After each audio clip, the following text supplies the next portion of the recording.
할렐루야. 한 주간 평안하셨죠? 지난 주일에 우리 교회, 교구, 구역 식구들이 함께 모여서 야외에서 즐거운 시간을 보냈습니다. 날씨도 정말 좋았고 너무 길지도 않은 아주 최고의 피크닉이었던 것 같습니다. 5월은 가정의 달인데 우리 계속해서 우리 가정과 교회 식구들을 위해 기도하고 격려하는 계기가 됐으면 좋겠습니다. 이제 우리 함께 마음을 모아 5월 22일 수요일 저녁 예배를 성부, 성자, 성령의 이름으로 드립니다. 사도신경으로 신앙 고백합니다. 나는 전능하신 아버지 하나님, 천지의 창조주를 믿습니다. 나는 그의 유일하신 아들, 우리 주 예수 그리스도를 믿습니다. 그는 성령으로 잉태되어 동정녀 마리아에게서 나시고 본디오 빌라도에게 고난을 받아 십자가에 못 박혀 죽으시고 장사된 지 사흘 만에 죽은 자 가운데서 다시 살아나셨으며 하늘에 오르시어 전능하신 아버지 하나님 우편에 앉아 계시다가 거기로부터 살아있는 자와 죽은 자를 심판하러 오십니다. 나는 성령을 믿으며 거룩한 공교회와 성도의 교제와 죄를 용서받는 것과 몸의 부활과 영생을 믿습니다. 아멘. 네, 우리 함께 찬송가 182장 하시겠습니다. 182장. 예전 찬송가는 169장이고요. 강물같이 흐르는 기쁨 182장 함께 찬양합니다.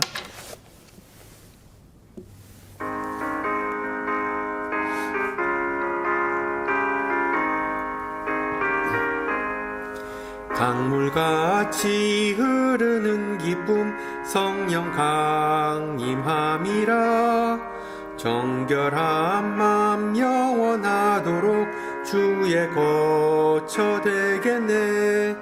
주님 주시는 참된 평화가 내 맘속에 넘치네.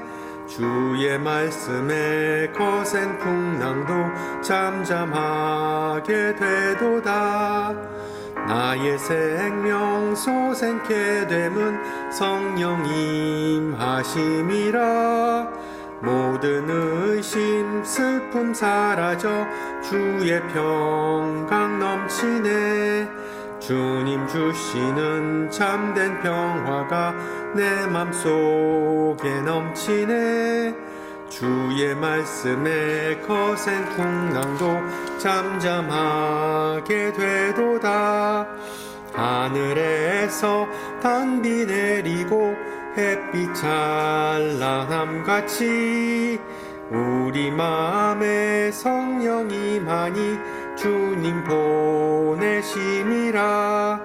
주님 주시는 참된 평화가 내 맘속에 넘치네. 주의 말씀에 거센 풍랑도 잠잠하게 되도다. 생명신에 넘쳐 흘러서 마른 광야 적시니 의의 열매 무르익어서 주수를 기다리네. 주님 주시는 참된 평화가 내 맘속에 넘치네. 주의 말씀에 거센 풍랑도 잠잠하게 되도다. 놀라우신 주의 은혜로 그의 얼굴 뵙겠네. 평화로운 안식 저에서 영원토록 쉬겠네. 주님 주시는 참된 평화가 내 맘속에 넘치네.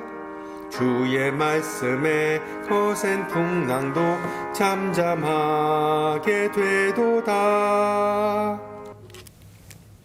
아멘.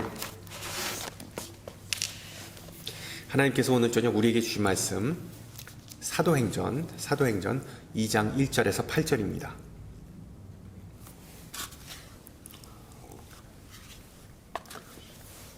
사도행전 2장 1절에서 8절, 제가 가진 성경으로 신약 188페이지입니다. 사도행전 2장 1절에서 8절 말씀을 받들어 봉독합니다.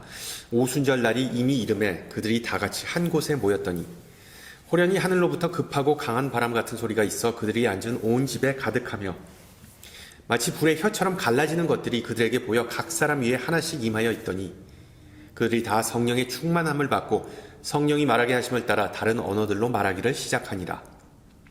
그때 경건한 유대인들이 천하 각국으로부터 와서 예루살렘에 머물러 있더니 이 소리가 나매 큰 무리가 모여 각각 자기의 방언으로 제자들이 말하는 것을 듣고 소동하여 다 놀라 신기하게 여겨 이르되 보라, 이 말하는 사람들이 다 갈릴리 사람이 아니냐. 우리가 우리 각 사람이 난 곳 방언으로 듣게 되는 것이 어찌 됨이냐. 아멘.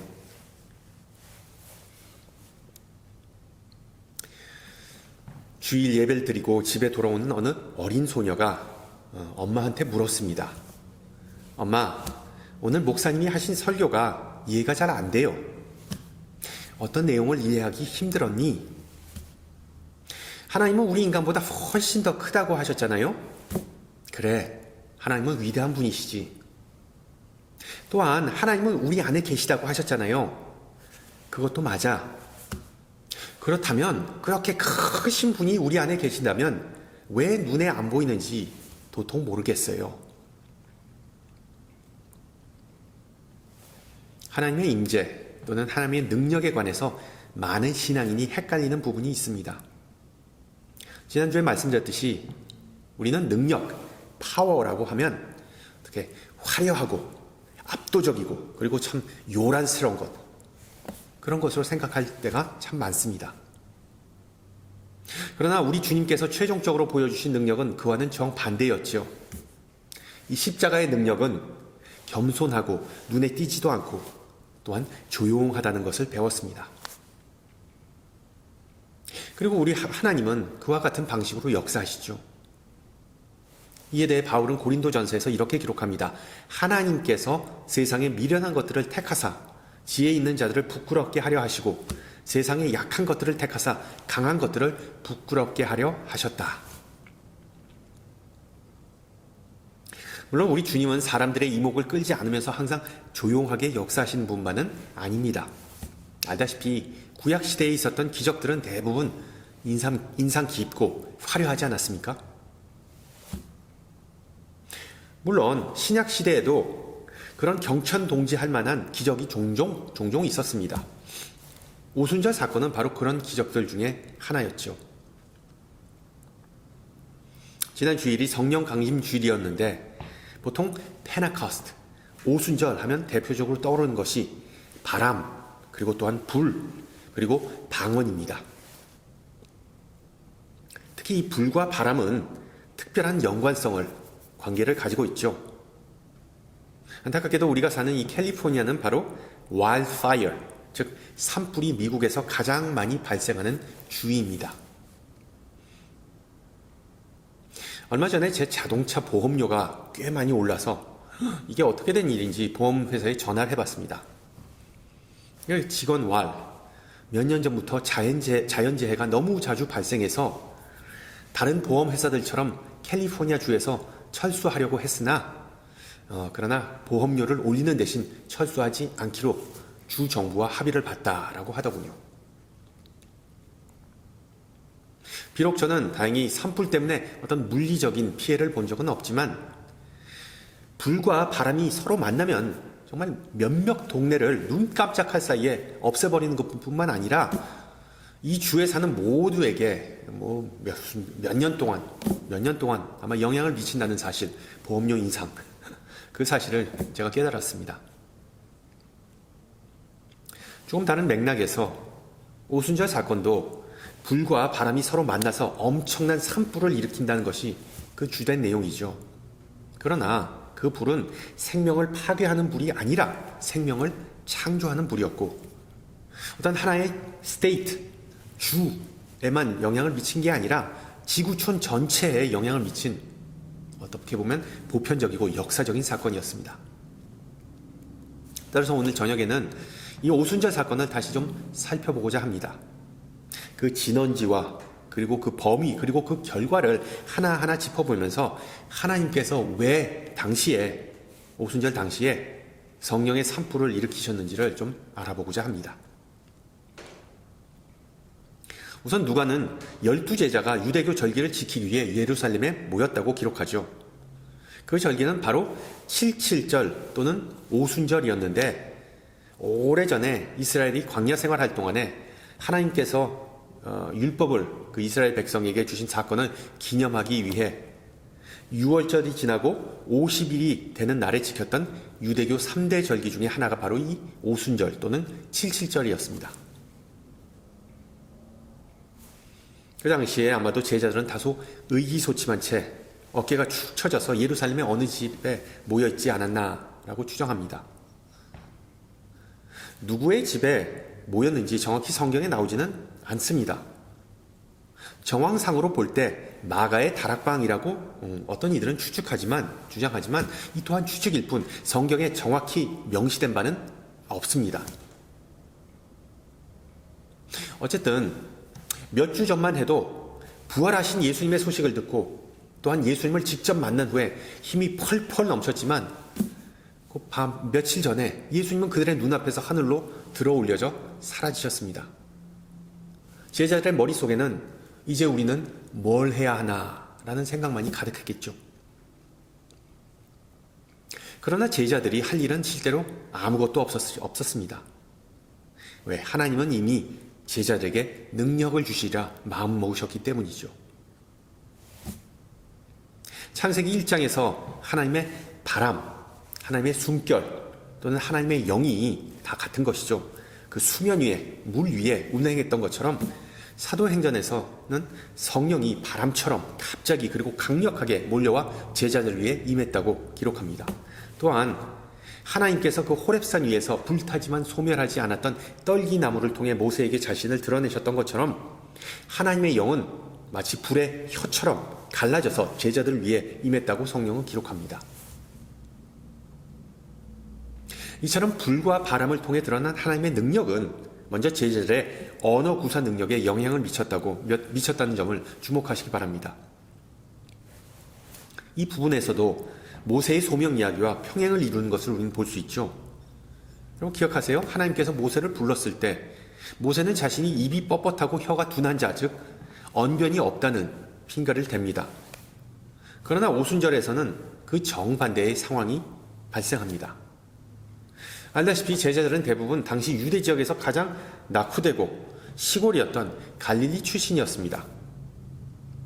수도 예루살렘 사람들처럼 어떤 세련된 화법을 구사하지도 못했고 발음 또한 좋지 않았습니다. 그러나 성령이 임한 후에 많은 순례객 유대인들과 아무런 어려움 없이 의사소통할 수 있게 되었습니다. 사도행전은 77절을 지키기 위해 온 로마 제국에서 유대인 디아스포라가 성전으로 몰려들었다고 기록하죠. 정말 제국 사방 곳곳에서 몰려온 사람들은 다 서로 다른 언어나 사투리를 썼다고 성경은 암시합니다. 바데인, 메데인과 엘라민과 또 메소포타미아, 유대와 갑바도기아, 본도와 아시아, 부르기아와 밤빌리아, 애굽과 구레네, 가까운 리비아, 여러 지방에 사는 사람들과 로마로부터 온 나그네 곧 유대인과 유대교에 들어있는 사람들과 그레데인과 아라비아인들이라 우리가 다 우리의 각 언어로 하나님의 큰 일을 말함을 듣는도다. 즉 제자들은 평생 가보지도 못한 그 지도상에 어디 있는지도 모르는 지역에서 온 이들과 교제할 수 있는 능력이 주어졌던 것입니다. 그리고 이와 같은 성령의 임재하심은 제자들뿐만 아니라 당시에 예루살렘에 있었던 유대인들 그리고 또한 그 후로부터 지금까지 이어온 모든 그리스도인에게 있어 판도를 바꾸는 일종의 게임 체인저였던 셈이죠. 바꿔 말하면 우리가 의식하든 의식하지 못하든 그 동일한 성령께서 우리 안에 거하신다는 의미입니다. 과거에 제자들에게 능력을 제공해 주셨듯이 지금도 우리에게 능력을 제공한다는 뜻입니다. 따라서 우리의 과제는 성령께서 주시는 그 능력을 받아 활용하고 더 나아가 그 능력을 다른 이들과 함께 나누는 것입니다. 그런데 성령의 능력을 마음껏 취하고 또한 활용한다는 것은 결코 쉬운 일은 아닙니다. 유명한 미국 가스펠 찬양 중에 이런 가사가 있습니다. 매번 내 마음속에 계신 성령을 느낄 때마다 나는 기도하네. 성령께서 우리의 기도를 도와주신다는 내용, 그 로마서에 나오는 내용이죠. 죄송하지만 우리 중에 기도할 때마다 성령의 그 강력한 또는 은밀한 영감을 느끼거나 아니면 그 충만한 도우심을 받는 경우가 얼마나 될까요? 또는 우리 주님께서 요한복음 14장에서 하신 말씀을 생각해 보세요. 세상은 능히 그를, 즉 성령을 받아들이지 못하니 이는 그를 보지도 못하고 알지도 못함이라. 그러나 또한 제자들에게 예수님이 이렇게 말씀하십니다. 너희는 그를, 즉 성령을 아나니. 제자된 우리는 성령님을 이미 알고 있다고 예수님은 말씀하십니다. 그렇다면 성령에 대해 우리가 뭘 알고 있을까요? 또한 성경은 하나님의 능력의 대표적인 상징인 성령님에 대해 뭐라고 기록하고 있는가요? 우선 성령에 대해 우리가 오해하는 부분을 좀 짚고 넘어갈 필요가 있어 보입니다. 먼저 창세기 1장에서 하나님의 영 또는 하나님의 바람, 하나님의 숨결, 이 숨결이 그 천지 창조에 일조하였던 것처럼 성령은 우리의 삶 속에서 창조적인 능력을 발휘하는 분이십니다. 창조적인 능력. 여러분 보세요. 사도행전에서 성령은 기독교 공동체를 창조하지 않았습니까? 그래서 오순절을 교회의 탄생일, 교회의 생일이라고 부르기도 하는 이유입니다. 또한 하나님의 영이 당시에 모였던 많은 사람, 적어도 120명에게 주어졌다는 점을 주목하시기 바랍니다. 바꾸어 말하면 성령은 결코 한 개인이 독점하라고 주신 선물이 아니라는 점을 우리는 알 수 있습니다. 성령께서 한 무리, 한 집단에 임하셨다는 것은 바로 하나님 백성의 특징이라고 볼 수 있습니다. 이게 무슨 뜻일까요?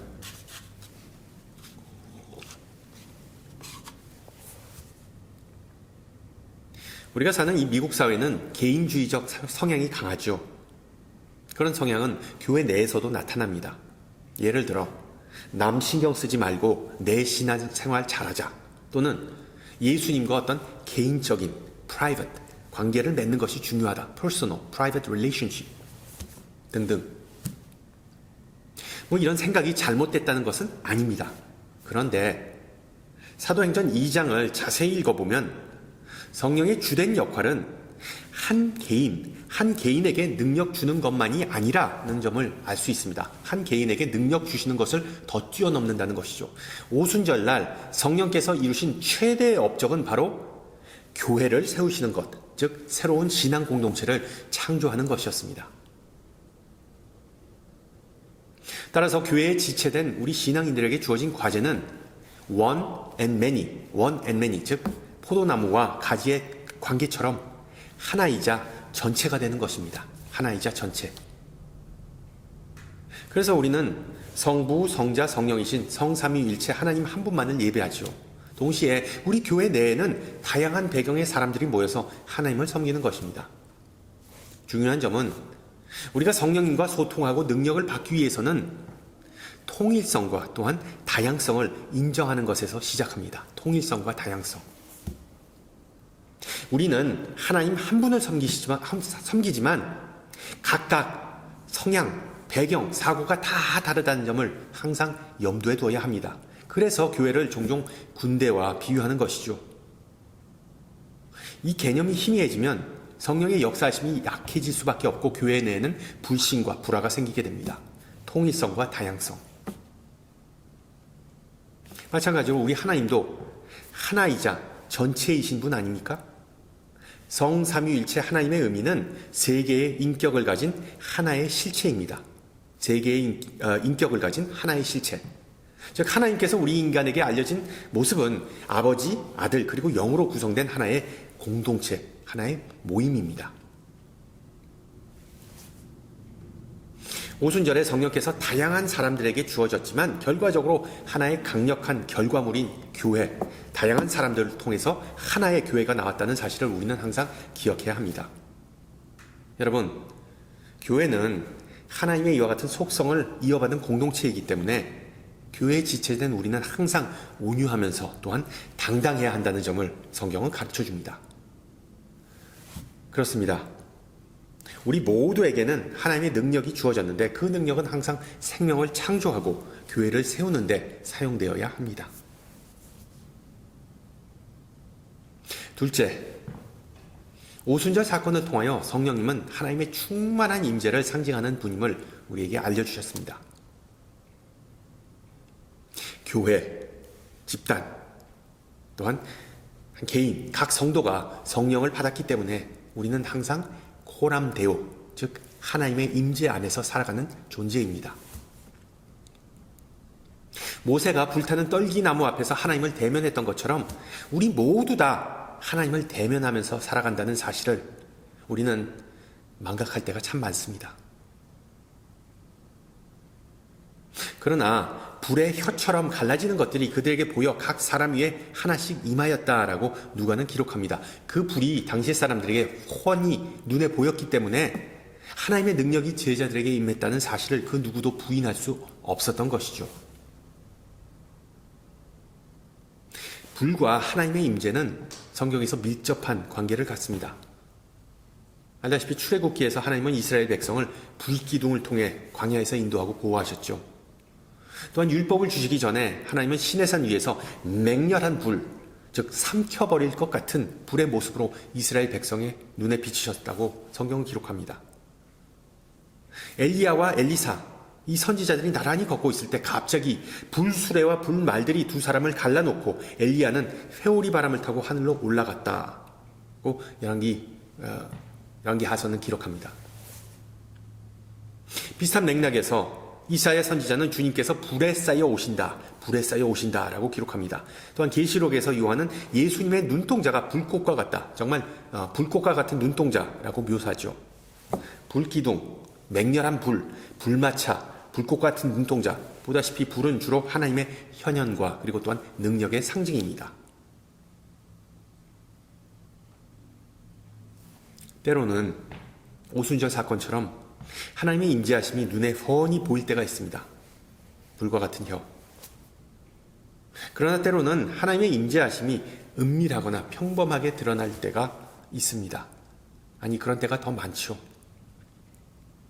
우리가 어떤 사람과 악수를 할 때, 또한 눈빛을 마주칠 때, 아니면 어떤 성경 구절을 들을 때, 또는 어떤 사람부터 격려와 용서의 말 한마디를 들을 때 등등, 그때 바로 하나님의 우리의 마음을 만지시는 것을 우리 느낄 수 있죠. 아니면 아브라함에게 그러셨던 것처럼 하나님은 어떤 여행객이나 이방인의 모습으로 우리에게 나타나실 수도 있습니다. 또는 예수님께서 말씀하셨듯이 하나님은 굶주리고 목마른 자, 즉 홈리스의 모습으로 우리를 찾아오실 수도 있습니다. 이 세상에는 수많은 사람이 있으므로 성령께서는 수많은 모습으로 우리를 찾아오신다는 의미입니다. 하나님은 인간이 기대하거나 예상하지 못한 모습으로 나타날 때가 많다는 것을 우리는 인정해야만 합니다. 그러나 그 모습이 하나님께서 우리에게 보여주신 모습이 어떠하든 하나님의 능력과 임재하심은 변함이 없습니다. 하나님께서 우리의 삶을 꾸준히 방문하신다는 사실을 여러분들은 믿으십니까? 아멘? 하나님께서 어떤 모습을 하든 하나님은 우리와 항상 함께 하신다는 것이 바로 오순절 사건의 핵심이죠. 보세요. 알다시피 예수님의 또 다른 이름 뭡니까? 임마누엘, 즉 하나님께서 우리와 함께 하신다. God with us 입니다. 그러므로 하나님의 영은 우리가 필요할 때마다 시간이나 장소나 상황에 구애받지 않고 힘과 능력을 제공해 주십니다. 할렐루야.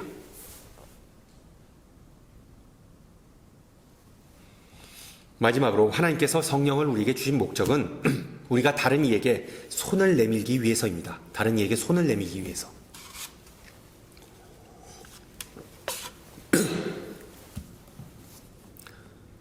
성령님은 제자들을 예루살렘에 모인 많은 순례객과 연결해 주셨죠.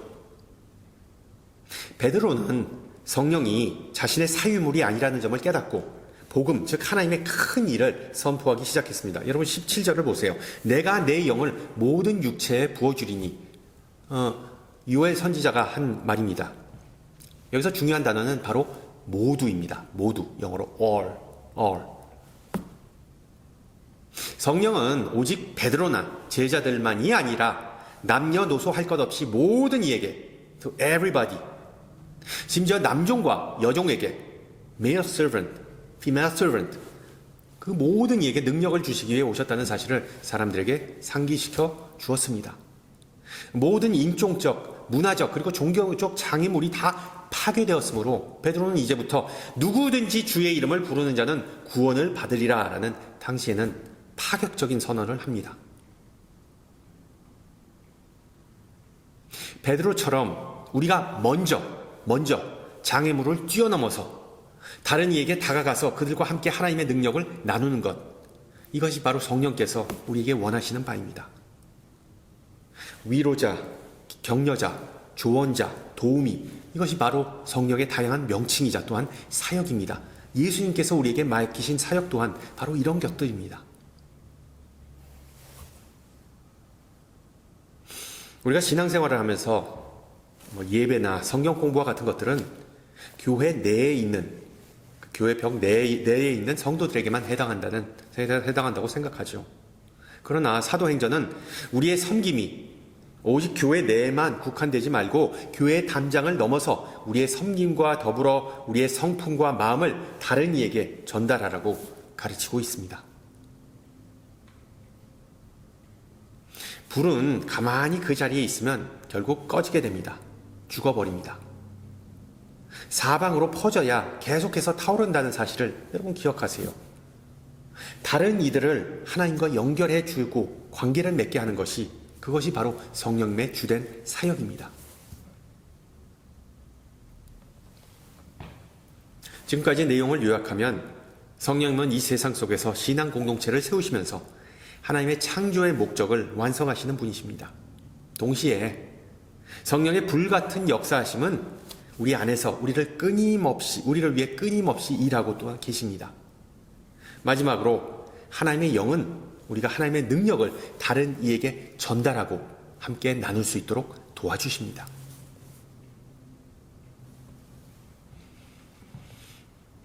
우리는 눈에 보이는 것이 아니라 믿음으로 사는 하나님의 백성입니다. 맞죠? 그러나 가끔 저도에서 말씀드렸던 어린 여자아이처럼 우리는 하나님의 임재하심과 능력을 좀 눈으로 목격하거나 좀 직접 느끼기를 원하는 때가 있습니다. 특히 삶이 어렵거나 고달플 때 더 그렇죠. 어린 남자아이가 신나게 연을 날리고 있었습니다. 마침 바람이 강하게 불어서 연은 쭉쭉쭉쭉 상승했습니다. 연이 얼마나 바람을 잘 타고 올라갔는지 나중에는 아예 연이 보이지도 않았습니다. 지나가는 사람이 실을 꼭 잡고 있던 아이에게 물었습니다. 너는 어떻게 연이 아직도 하늘에 떠 있다는 것을 알 수 있니? 그러자 아이는 이렇게 대답했죠. 비록 제 눈에는 안 보이지만 제 손은 연을 느낄 수 있으니까요. 그렇습니다.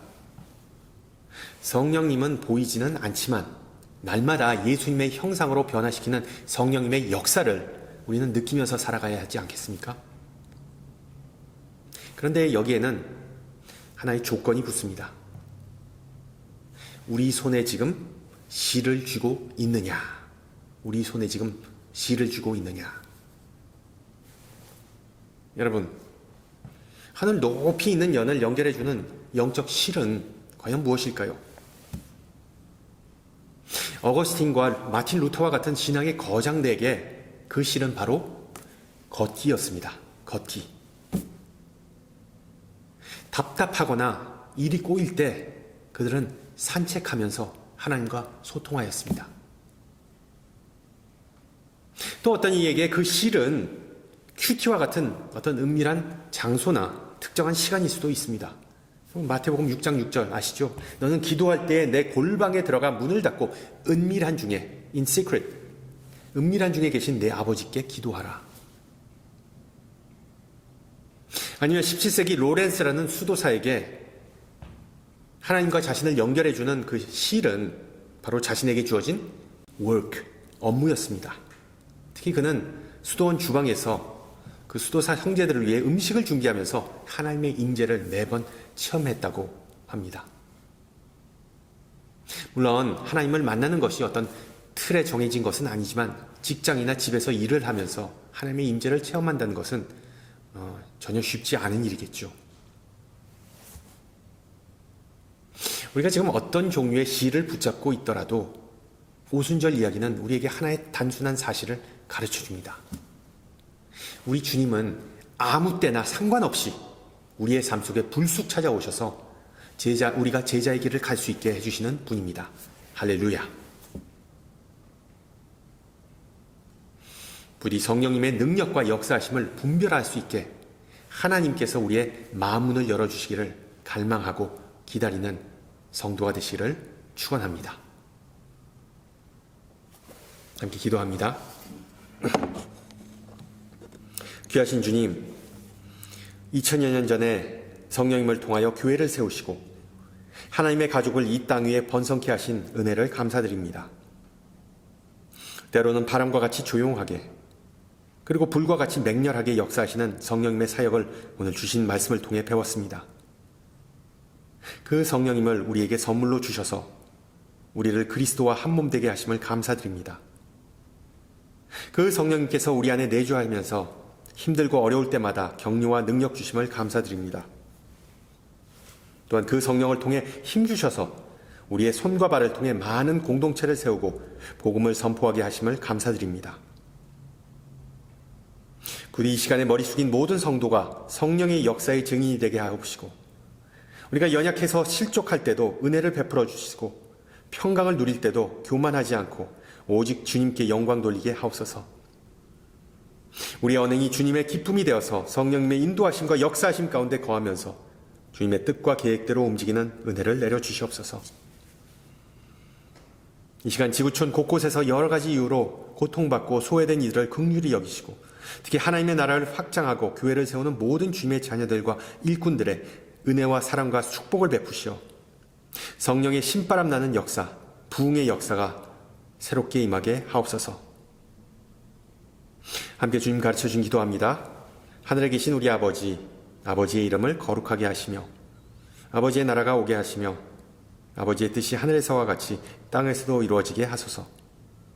오늘 우리에게 일용할 양식을 주시고 우리가 우리에게 잘못한 사람을 용서해 준 것 같이 우리 죄를 용서하여 주시고 우리를 시험에 빠지지 않게 하시고 악에서 구하소서. 나라와 권능과 영광이 영원히 아버지의 것입니다. 아멘.